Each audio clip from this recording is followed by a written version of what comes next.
오늘은 구약 성경 나훔 1장 1절입니다. 제가 가진 성경은 1299면입니다. 1299면 나훔 1장 1절입니다. 나훔 1장 1절 찾으셨으면 다 함께 봉독하겠습니다. 니느웨에 대한 경고 곧 엘고스 사람 나훔의 묵시의 글이라. 아멘. 므낫세 시대에 활동했던 나훔은 약 110년 전에 활동했던 요나 선지지처럼 하나님이 니느웨에게 하실 말씀을 전한 선지자였습니다. 요나가 니느웨에게 하나님의 심판을 전했을 때 니느웨 왕부터 회개 운동을 시작하며 모든 백성과 짐승까지 금식 기도와 회개로 하나님의 분노를 돌이켰습니다. 하지만 약 110년 후에 나훔이 또 하나님의 심판을 경고했을 때는 니느웨 도시의 나라인 아시리아가 강해져서 이미 북이스라엘은 포로로 잡혀갔고 남유다 역시 아시리아에게 지배받고 있었지만 히스기야 왕이 유다 백성에게 퍼져있는 우상 숭배를 끊어버리고 싶은 그 열정을 하나님이 받으셔서 남유다를 아시리아에서 해방되게 하며 아시리아 나라에 대한 심판의 말씀이 오늘 나훔의 내용입니다.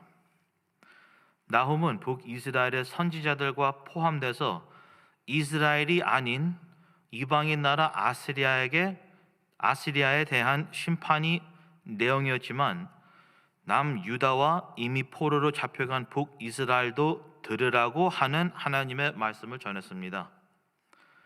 여태까지 우리가 읽은 성경 말씀 중에서 하나님의 백성을 억압하는 이방인 나라들이 하나님의 심판을 받는다고 경고를 북이스라엘과 남유다에게는 소망과 회복의 내용으로 오해할 수 있지만 이것은 큰 오해며 좋은 소식으로 들으라고 하는 말씀이 아니었습니다.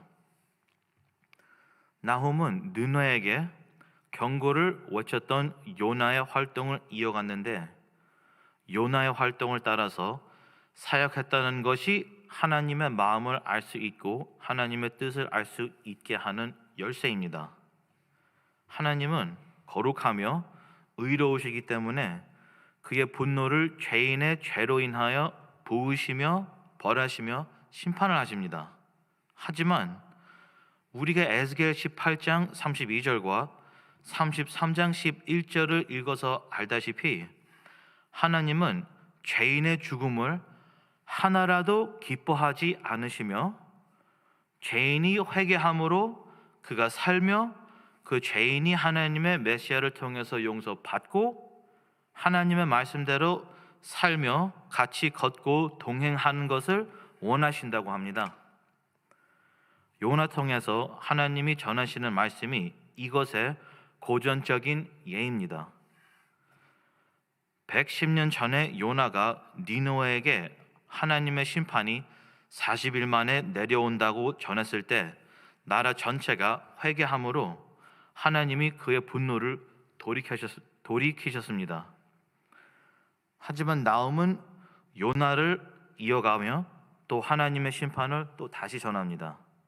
이 말씀을 듣는 청중인 남유다는 하나님을 북이스라엘 같이 반역하며 우상을 하나님 대신 의지하며 아무리 하나님의 백성이라도 똑같은 우상 숭배의 죄로 똑같이 벌 받는다라는 것을 깨달아야 하였습니다.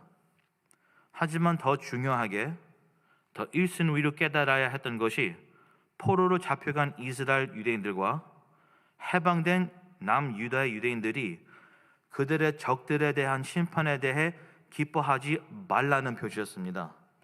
잠언 24장 17절 18절 내 원수가 넘어질 때에 즐거워하지 말며 그가 엎드려질 때 마음에 기뻐하지 말라. 여호와께서 이것을 보시고 기뻐하지 아니하사 그의 진노를 그에게서 옮기실까 두려우니라. 아시리아의 심판의 말씀을 기뻐한 유다는 하나님이 아스리아를 치실 때 사용했던 바벨론이라는 몽둥이로 인하여 유다도 완전 패망됐습니다. 욥은 하나님이 왜 그가 겪는 고통을 풀어주지 않는지를 고민하면서 하는 말이 욥기 31장 29절 30절 내가 언제 나를 미워하는 자의 멸망을 기뻐하고 그가 내 잔을 당함으로 즐거워하였던가. 사실은 나는 그가 죽기를 구하는 말로 그의 생명을 저주하여 내 입이 범죄하게 하지 아니하였노라. 나를 미워하는 자의 멸망을 기뻐하는 것을 범죄라고 했습니다.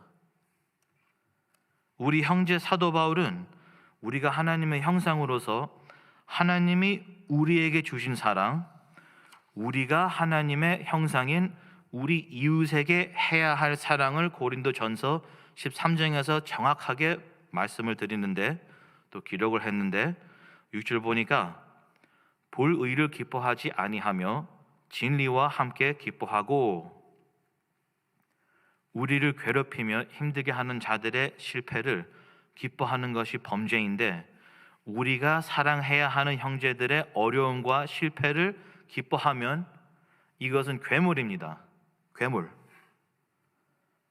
우리를 참 어렵게 또는 악하게 하는 사람들은 하나님이 보셔서 하나님께서 알아서 잘못했으면 잘못한 대로 다시 갚으시며, 잘못 없으면 잘못 없는 대로 놔두십니다.